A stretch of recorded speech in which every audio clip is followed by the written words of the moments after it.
जुलाई 1947 की बात है। अमेरिका में यूएफओस को लेकर एक बड़ा क्रेज चल रहा था। देश भर से छोटे बड़े शहरों से खबरें आ रही थीं कि लोगों ने आसमान में फ्लाइंग सॉसर्स उड़ते हुए देखे, यूएफओस को देखा है। इस क्रेज की शुरुआत करीब एक महीने पहले 24 जून को हुई थी, जब प्राइवेट पायलट केनेथ आर्नोल्ड ने दावा किया कि उन्होंने सियाटल शहर के पास एक पहाड़ी के नजदीक 9 चमकीले यूएफओस को उड़ते हुए देखा। उन्होंने कहा कि ये बहुत तेज उड़ रहे थे। उनकी स्पीड 2000 किलोमीटर प्रति घंटा थी। इस बात से सिर्फ 2 हफ्तों के अंदर अंदर अमेरिका के कोने कोने से खबरें आने लग चुकी थीं कि लोगों ने आसमान में यूएफओस को उड़ते हुए देखा है। मीडिया में भी इसकी बहुत चर्चा हो रही थी। नक्शे में देखिए कि किन किन जगहों पर यूएफओस साइटिंग्स हुई। अमेरिका में मीडिया ने इसे एटॉमिक साइट से लिंक करना शुरू किया। कहा कि देखो, 3 एरियाज में सबसे ज्यादा साइटिंग्स देखने को मिल रही हैं यूएफओस की, और ये वो 3 जगहें हैं जहां पर न्यूक्लियर टेस्टिंग चल रही है। इस सब हलचल के बीच न्यू मैक्सिको स्टेट में एक आदमी था, मैग ब्रेजिल नाम से। उसे याद आता है कि करीब 3 हफ्ते पहले उसने अपने खेत में कुछ अजीब सा मलबा पड़ा हुआ देखा था। एक टिन फॉयल, रबर और पतली सी वुडन बीम्स। उसे समझ में नहीं आया वो क्या है। उसे लगा कि कहीं इस सब का कोई यूएफओ वाले क्रेज से कोई संबंध हो, तो वो इस मलबे को उठाकर रॉसवेल शेरिफ के पास ले आया। 7 जुलाई को इस पर ध्यान गया एक आर्मी ऑफिसर का, कर्नल विलियम ब्लैंकर, जो कि कमांडिंग ऑफिसर थे रॉसवेल आर्मी एयरफील्ड के। अगले दिन रॉसवेल आर्मी एयरफील्ड एक स्टेटमेंट रिलीज करती है, ये कहते हुए कि अभी तक जो अफवाहें सुनी जा रही थीं फ्लाइंग डिस्क को लेकर, ये अब हकीकत बन चुकी है। मतलब यूएस आर्मी क्लेम करती है कि उन्हें यूएफओस का सबूत मिल गया है। लेकिन अगले ही दिन यूएस आर्मी के ऑफिशियल्स अपनी बात से पलट जाते हैं। वो कहते हैं कि यहाँ पर ये जो मलबा हमारे पास लाया गया है, ये एक वेदर बैलून का है। प्रूफ के तौर पर मेजर मार्शल की फोटोज रिलीज की जाती हैं, जहां पर वो इस वेदर बैलून के पीसेस के साथ दिखाई देते हैं। इसके बाद ये खबर ठंडी पड़ जाती है। मीडिया को लगता है यहाँ पर कोई यूएफओ नहीं है, बस ये तो एक वेदर बैलून ही था, और जनता भी अपना इंटरेस्ट लूज कर देती है। लेकिन कई साल बाद जाकर लेट 1970 के दशक में एक बार फिर से रूमर्स फैलने लगते हैं कि न्यू मैक्सिको डेजर्ट के ऊपर एक एलियन क्राफ्ट उड़ता हुआ दिखा है। अफवाहों में कहा जाता है कि इस यूएफओ पर एक बिजली कड़की, जिसके बाद ये यूएफओ जाकर क्रैश कर गया और यहाँ बैठे जो भी एलियंस थे वो सब मारे गए। साल 1980 में मेजर मार्शल जाकर एक किताब लिखते हैं द रॉसवेल इंसिडेंट नाम से, और कहते हैं कि जो मलबा उन्होंने देखा वो कुछ ऐसा नहीं था जो धरती पर बना हो, वो धरती का लग ही नहीं रहा था। और तब से लेकर आज तक रॉसवेल इंसिडेंट की इंपॉर्टेंस बढ़ती चली जाती है। नई थ्योरीज उभर कर आती हैं। लोग कहते हैं कि जो क्रैश हुआ था यूएफओ का, असल में यहाँ पर एक जिंदा एलियन पाया गया था। यूएस आर्मी ने उस एलियन को एक सीक्रेट जगह पर ले जाकर रख दिया है, और कुछ लोग मानते हैं, कहते हैं कि आज के दिन तक वो एलियन एक टॉप सीक्रेट जगह पर कैद है। यूएस आर्मी कोशिश कर रही है एलियन टेक्नोलॉजी को रिवर्स इंजीनियर करने की और एलियन लाइफ पर भी सर्च करने की। लेकिन ये सब कुछ हो रहा है एक बहुत ही टॉप सीक्रेट लोकेशन पर, जिसका नाम है एरिया 51। आइए समझते हैं इस रहस्य को आज के इस वीडियो में। नमस्कार दोस्तों, स्वागत है आपका हमारे चैनल देसी टॉक्सिक में। ऐसी और वीडियोस के लिए सब्सक्राइब करें और बेल आइकॉन दबाएं। एरिया 51 एक्चुअली में दोस्तों यूएस मिलिट्री की एक फैसिलिटी है, जो आपको रेगिस्तान के बीचों बीच मिलेगी, किसी भी शहर से मीलों दूर। यहाँ पर आना, ट्रेसपासिंग करना और आम जनता के लिए इसके अंदर जाना बिल्कुल भी अलाउड नहीं है। बाहर आपको कुछ इस तरीके के साइन बोर्ड्स दिखाई देंगे, photography of this area is prohibited. अगर कोई सस्पिशियस एक्टिविटी हो यहाँ पर, तो डेडली फोर्स से रिप्लाई किया जाएगा। बार बार वार्निंग वार्निंग वार्निंग लिखा होता है साइन बोर्ड्स पर। तो क्या है एक्चुअली में इसके अंदर? एक बड़े इंटरेस्टिंग इंसिडेंट हुआ था आज से कुछ साल पहले दोस्तों, इस एरिया 51 को लेकर। जून 2019 की बात है, जो रोगन ने अपने पॉडकास्ट पर बॉब लजार को इनवाइट किया था। जो रोगन, अगर आप नहीं जानते, बड़े फेमस पॉडकास्टर हैं और बॉब लजार एक कल्ट फिगर टाइप के आदमी हैं जो यूएफओ जैसी चीजों में बड़ा विश्वास रखते हैं। क्लेम करते हैं कि उन्होंने बहुत गहराई से स्टडी किया है फ्लाइंग सॉसर्स को और एरिया 51 को, क्योंकि उनका कहना है कि असल में एरिया 51 में काम करने वाले एक रिसर्चर थे। वहां पर उन्होंने एलियन टेक्नोलॉजी को लेकर रिसर्च करी और उनका काम था एलियन टेक्नोलॉजी को रिवर्स इंजीनियर करना और हमारी आज की टेक्नोलॉजी को और बेहतर बनाना उसका इस्तेमाल करके। इस पॉडकास्ट को सुनकर मैटी रॉबर्ट्स नाम का एक कॉलेज स्टूडेंट बड़ा इंस्पायर्ड फील करने लगा। उसने कहा, भाई ये क्या छुपा रही है सरकार? हम भी जानना चाहते हैं। अगर हम एक एक करके जानने की कोशिश करेंगे तो सरकार हमें रोक लेगी, हमारा मुंह बंद करा लेगी। लेकिन अगर हम भीड़ में सारी जनता एक साथ जाए, एरिया 51 में धावा बोल दे, तो कैसे रोकेगी हमें सरकार?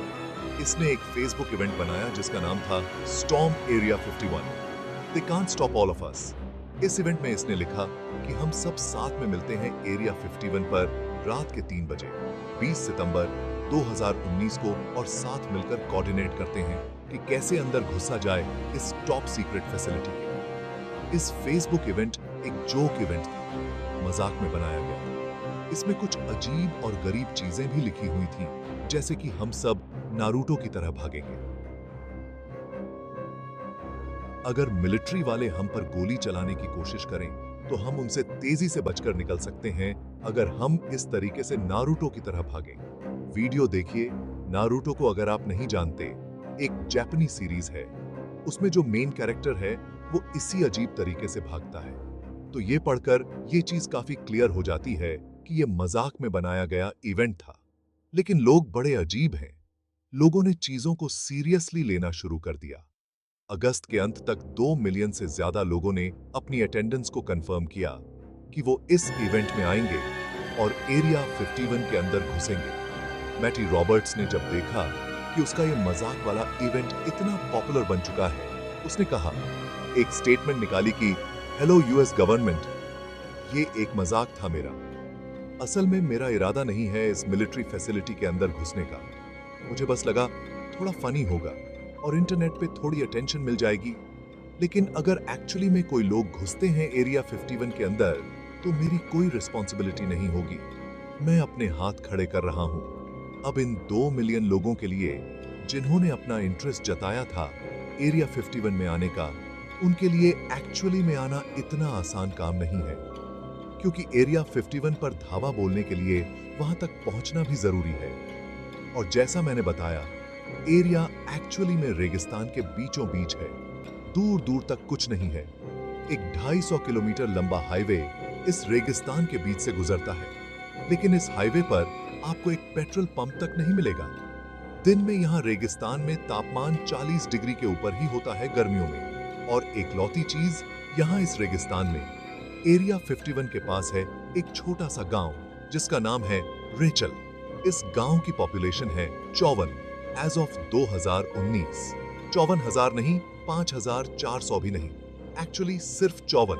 इस जगह का इतना आइसोलेटेड होने के पीछे रीजन ये है कि यह एरिया 51 अमेरिका में लार्जेस्ट गवर्नमेंट कंट्रोल्ड जमीन के अंदर है। इस जमीन का नाम है Nevada test and training range और 12,000 स्क्वायर किलोमीटर से ज्यादा में फैला हुआ यह एरिया है। इस फैसिलिटी के बगल में एक और रिस्ट्रिक्टेड मिलिट्री एरिया है जिसका नाम है नेवाडा टेस्ट साइट और अमेरिका ने न्यूक्लियर हथियारों की टेस्टिंग करी थी वहां पर 1950 के दशक से लेकर 1990 के दशक के बीच। तो ऑब्वियसली बात है, अगर किसी जगह पर न्यूक्लियर हथियारों की टेस्टिंग करी जा रही है, उन्हें फोड़कर देखा जा रहा है, तो ऐसी जगह को रिस्ट्रिक्टेड बनाना काफी जरूरी था।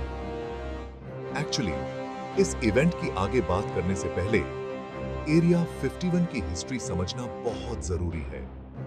हिस्ट्री में दोस्तों बात आती है कोल्ड वॉर की। वैसे कोल्ड वॉर की बात मैं इतने वीडियोस में कर चुका हूं, इसकी अलग से ही एक सेपरेट प्लेलिस्ट बन सकती है। लेकिन बात ही कुछ ऐसी है दोस्तों, दुनिया भर में आज की रीसेंट हिस्ट्री में इतने सारे इवेंट्स कोल्ड वॉर से रिलेटेड हैं क्या किया जाए? एरिया 51 को एक्चुअली में बनाया गया था दोस्तों, कोल्ड वॉर के समय में, जब अमेरिका और सोवियत यूनियन के बीच में राइवलरी चल रही थी। Paranoia was growing about communist infiltration of unions, the entertainment industry, and the military and government itself. इसे बनाया गया था as a testing and development facility for aircraft, हवाई जहाजों को टेस्ट करने के लिए। इसी रीजन से 1950 के दशक में अमेरिका के इतिहास में जो सबसे इंपॉर्टेंट स्पाइंग एयरक्राफ्ट थे, उनकी टेस्टिंग एक्चुअली में एरिया 51 में करी गई थी। तो जब मिलिट्री के इतने महत्वपूर्ण हथियारों को यहां पर परखा जाएगा, जाहिर सी बात है इस एरिया को सीक्रेटिव रखा जाएगा। शुरू से ही बहुत कम इंफॉर्मेशन इस एरिया के बारे में बाहर की दुनिया को पता थी। और जैसा मैं कई पुराने वीडियो में आपको बार बार बताते आया हूं, जहां जहां पर इंफॉर्मेशन की कमी होती है, वहां वहां पर कंस्पिरेसी थ्योरीज फैलती हैं। 1954 में अमेरिकन प्रेसिडेंट ड्वाइट आइजनहावर एक सीक्रेट लोकेशन की मांग करते हैं, जहां पर high altitude reconnaissance programme start किया जा सके। The story of top secret reconnaissance aircraft really begins midway in the 20th century, in the darkest days of the Cold War. दो CIA के बंदों को इस काम पर लगाया जाता है कि ढूंढने निकलो एक ऐसी लोकेशन जहां पर हम ये सारी चीजों की टेस्टिंग कर सकें, ऐसे स्पाई प्लेन्स बना सकें जो सोवियत यूनियन के न्यूक्लियर वेपन्स को गहराई से जान सकें। एनी जेकबसन अपनी किताब area 51 an uncensored history of America's top secret military base में बताती हैं कैसे उन्होंने एक सीक्रेट बेस ढूंढा जो नेवाड़ा के एक सूखे हुए लेक बेड के बीच में था। यह जगह ऑलरेडी एक क्लासिफाइड जगह थी जहां पर सरकार न्यूक्लियर हथियारों को फोड़ने लग रही थी और टेस्टिंग करने लग रही थी। लेकिन एरिया 51 में जो काम चलता है वो स्पाई एयरक्राफ्ट्स को बनाने का होता है, और दो स्पाई एयरक्राफ्ट्स यहां पर बड़े ही कमाल के एक्स्ट्रॉर्डिनरी तरीके से स्टैंड आउट करते हैं। पहला है U-2 स्पाई एयरप्लेन, जो दिखने में कुछ ऐसा दिखता है। 1949 में जब सोवियत यूनियन ने पहला एटॉमिक बॉम्ब टेस्ट किया था अमेरिका के लिए, ऑलमोस्ट इम्पॉसिबल था पता लगाना कि एक्चुअली में अंदर चल क्या रहा है देश के, क्योंकि उस वक्त उनके पास कुछ सैटेलाइट्स नहीं थी। तो 1943 में प्रेसिडेंट आइजनहावर एक CIA का कवर्ट प्रोग्राम बनाते हैं जिसका नाम होता है प्रोजेक्ट एक्वाटोन। $22,000 का बजट, एक ऐसा एरोप्लेन बनाया जाए जो 4,800 किलोमीटर तक चल सके बिना रीफ्यूलिंग के, जिसके ऊपर 320 किलोमीटर के कैमरास कैरी किए जा सके और जो 21,000 मीटर की ऊंचाई पर उड़ सके। एक ऐसा एयरक्राफ्ट जो डिटेक्ट नहीं किया जा सके किसी रेडार में और ना ही किसी एंटी एयरक्राफ्ट मिसाइल के द्वारा। ऐसे बनता है इनका U-2 स्पाई प्लेन, जो कि अमेरिका के इतिहास में एक्चुअली में one of the most important spy airplanes थे। अगले कुछ सालों तक अमेरिका काफी हद तक सक्सेसफुल रहता है सोवियत यूनियन के ऊपर स्पाई करने में इस प्लेन का इस्तेमाल करके। लेकिन 1 मई 1960 को एक U-2 विमान मिसाइल के जरिए नीचे गिरा दिया जाता है सोवियत एयर स्पेस में। अमेरिका को मजबूरन एडमिट करना पड़ता है कि वो स्पाइंग करने लग रहे थे यहां पर, लेकिन मिलिट्री पर प्रेशर बनाया जाता है सरकार के द्वारा कि अब एक और ऐसा प्लेन बनाओ जिसे बिल्कुल भी ना शूट डाउन किया जा सके, जो और भी ज्यादा तेज उड़ता हो और भी ज्यादा सीक्रेटिव हो। और ऐसे बनाया जाता है लॉकहीड SR-71 ब्लैकबर्ड, जो कि आज के दिन तक दुनिया का सबसे तेज उड़ने वाला प्लेन है। इसकी रफ्तार 3,400 किलोमीटर प्रति घंटा, 24,000 मीटर की हाइट पर यह उड़ सकता है। इतना ऊंचा और इतना तेज कि कोई चांस ही नहीं है कि कोई इसे मारकर नीचे गिरा पाए। ऐसे भयानक प्लेन को सीक्रेट रखना बहुत बहुत ज्यादा जरूरी है, स्पेशली जब कोल्ड वॉर चलने लग रही है अमेरिका और सोवियत यूनियन के बीच में। तो कैसे टेस्ट किया जाए इस प्लेन को और दुनिया से बात छुपाकर भी रखी जाए? CIA UFOs का इस्तेमाल करती है। ये जो कॉन्स्पिरेसी थ्योरी है कि आसमान में यूएफओज उड़ने लग रहे हैं, सीआईए खुद इन कॉन्स्पिरेसी थ्योरी को बढ़ावा देती है। आसमान में जो यूएफओज उड़ने लग रहे हैं, ना ही ये क्लेम्स को डिनाई करते हैं, ना ही सच बताते हैं। ये अजीब से दिखने वाले, इतनी तेज उड़ने वाले अनआइडेंटिफाइड फ्लाइंग ऑब्जेक्ट्स क्या हैं? क्या ये एलियंस के फ्लाइंग सॉसर्स हैं? सीआईए के लिए बहुत ही अच्छा जरिया है इस प्रोग्राम को सीक्रेटिव रखने का। लोगों को यकीन करते रहने दो कि ये एलियंस के फ्लाइंग सॉसर्स हैं। किसी को पता नहीं चलेगा कि एक्चुअली में हमारे टॉप मिलिट्री के सीक्रेट विमान हैं। यही कारण बताया जाता है कि रॉसवेल इंसिडेंट की फ्लाइंग सॉसर वाली थ्योरी थी, उसे मीडिया में अख्तियल शाह से अखबारों में एक दिन तक क्यों चलते रहने दिया गया। लेकिन at the same time CIA अगर जानता था कि अगर सरकार अपनी तरफ से एडमिट कर ले कि एलियंस एग्जिस्ट करते हैं और वो एलियंस पर कुछ जांच करने लग रहे हैं, तो भी बड़ा हल्ला मच जाएगा देश में। लोगों में पता नहीं कितना डर और पैरानोया फैल जाए। इसलिए एक दिन बाद स्टेटमेंट दी जाती है कि ये एक वेदर बलून था। वीडियो के शुरू में मैंने आपको बताया था कैसे 1970s में ये अफवाहें जो थीं यूएफओज की फिर से जागने लगती हैं, क्योंकि 1970s ही वो समय था जब इस ब्लैकबर्ड SR-71 विमान की टेस्टिंग चल रही था। यहां पर एक्चुअल फैक्ट्स क्या थे, ये हमें साल 1994 में ही पता लगते हैं। लेकिन फैक्ट्स जानने के बाद भी कुछ लोग कंस्पिरेसी थ्योरीज को और बढ़ावा देने लगते हैं। एरिया 51 का एलियंस के साथ एसोसिएट होना, इसके पीछे कारण बताया जाता है बॉब लजार जैसे कॉन्स्पिरेसी थ्योरिस्ट्स। इन्होंने साल 1989 में क्लेम किया था कि ये एक्चुअली में एरिया 51 के सेक्टर 4S4 के अंदर काम कर रहे थे। इनका क्लेम था कि ये एक्चुअली में एलियंस स्पेसक्राफ्ट पर काम करने लग रहे हैं। सरकार ने इन्हें कॉन्ट्रैक्ट दिया है। लेकिन आज के दिन बहुत से क्रेडिबल न्यूट्रल एक्सपर्ट्स मानते हैं कि अपने मन से बनाकर चीजें बोलने लग रहे हैं। अच्छा, इनकी वजह से वो जो इवेंट होने जा रहा था उसका क्या हुआ, जहां पर 2 मिलियन लोग आने जा रहे थे। मिलिट्री में काम करने वाले सिक्योरिटी के जो लोग थे, उन्होंने एक्सपेक्ट किया, क्योंकि एरिया 51 तक आना इतना मुश्किल था, ये एरिया इतना आइसोलेटेड है, तो 2 मिलियन लोग कह रहे हैं कि वो आएंगे। लेकिन एक्चुअली में इनका एक्सपेक्टेशन है कि सिर्फ 30,000 के करीब लोग आएंगे। एरिया 51 का ये इवेंट एक म्यूजिक पार्टी इवेंट की तरह बन चुका था, जिसकी थीम थी एलियंस। रॉबर्ट्स ने इस इवेंट को एलियन स्टॉक करके बुलाना चालू किया। लेकिन जब ये दिन एक्चुअली में आया तो 30,000 भी नहीं, सिर्फ 6,000 लोग ही इस इवेंट में आए। ज्यादातर लोग जानते थे कि इसके आसपास कोई इंफ्रास्ट्रक्चर नहीं है, कोई बड़ा शहर नहीं है, तो ये अपने टेंट्स लेकर आए थे, अपनी बड़ी बड़ी गाड़ियों में टेंट्स लगाए और फिर पार्टी करें। दूसरी तरफ सरकार बड़ी कंसर्न थी इस इवेंट को लेकर, पढ़ा नहीं था कितने हजारों लोग आएंगे, तो जो पुलिस की संख्या थी इस इवेंट में वो ज्यादा थी एक्चुअल इवेंट करने वाले लोगों से।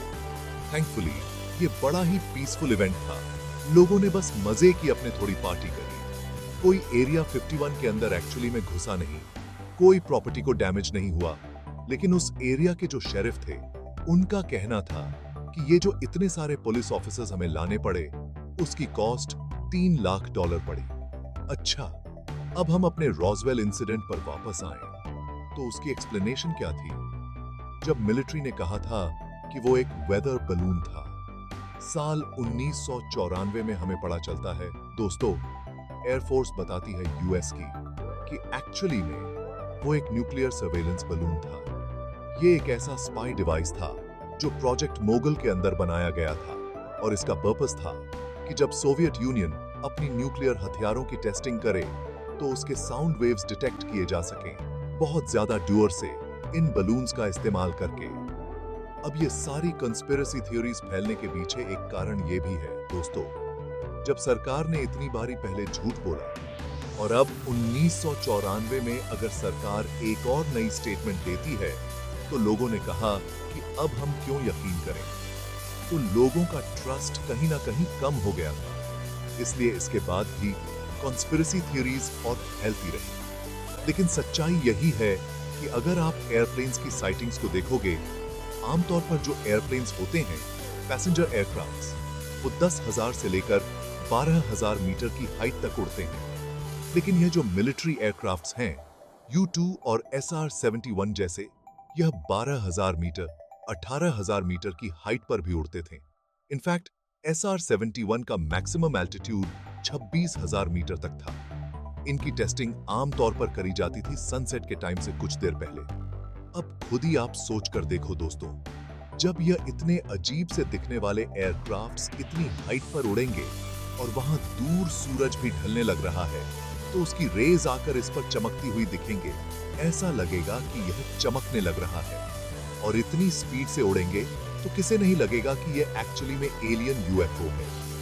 ज्यादातर यूएफओ साइटिंग्स में एक्चुअली में यही होता है। मिलिट्री के ड्रोन्स, मिलिट्री के डीकॉय फ्लेयर्स या फिर कोई भी अननोन एयर इंफ्रास्ट्रक्चर जो मिलिट्री ने बनाया है, उसे लोग गलती से मान बैठते हैं कि यह यूएफओ है। यूएफओ शब्द का मतलब भी वैसे अनआइडेंटिफाइड फ्लाइंग ऑब्जेक्ट होता है। ये किसी ने कहा कि एक्चुअली में एलियंस होता है। अनआइडेंटिफाइड का मतलब कुछ भी अनआइडेंटिफाइड चीज हो सकती है। और क्योंकि एरिया 51 के अंदर और उसके आसपास ही इन सारे स्पाई प्लेन्स की टेस्टिंग करी गई, तो जाहिर सी बात है कि इसे क्यों एसोसिएट कर लिया गया एलियंस से।